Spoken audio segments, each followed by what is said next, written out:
এই দুনিয়ায় আখিরাতের তুলনায় কিছুই না। কারণ এই দুনিয়ায় যদি সব হয়, ভুল কিছু হলেই আপনি রেগে যাবেন। কিন্তু এই দুনিয়া যদি আখিরাতের তুলনায় কিছুই না হয়, তবে কিছু পেলে বা হারালে অথবা ভুল হলে আপনার কাছে খুব বড় কিছু মনে হবে না। আপনি বলতে পারেন ইন্না লিল্লাহি ওয়া ইন্না ইলাইহি রাজিউন।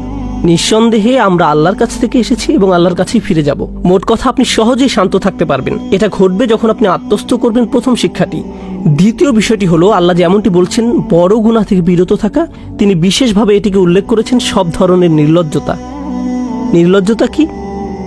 আপনার উত্তেজনা এবং আবেগকে নিয়ন্ত্রণের অক্ষমতা। আপনি উত্তেজিত হলেন, তা প্রকাশ করে ফেললেন। আপনার কোনো কিছু দেখার তাড়না জাগলো, আপনি বিরত না থেকে তাকিয়ে থাকলেন। আপনার কোনো জায়গায় যাওয়ার জিদ চাপলো, আপনি না পেরে চলে গেলেন। আপনার কারোর সাথে যোগাযোগ করার তাড়না জাগলো, আপনি বিরত থাকলেন না।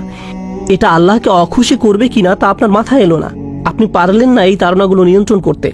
আপনি যদি এই তাড়না ও আবেগগুলোর উপর নিয়ন্ত্রণ হারিয়ে ফেলেন, তাহলে যখন আপনি ক্ষিপ্ত হবেন তখন আপনি নিয়ন্ত্রণহীন হয়ে পড়বেন। তাই যে ব্যক্তি নির্লজ্জ, তার নিজের মেজাজের উপরও নিয়ন্ত্রণ নেই।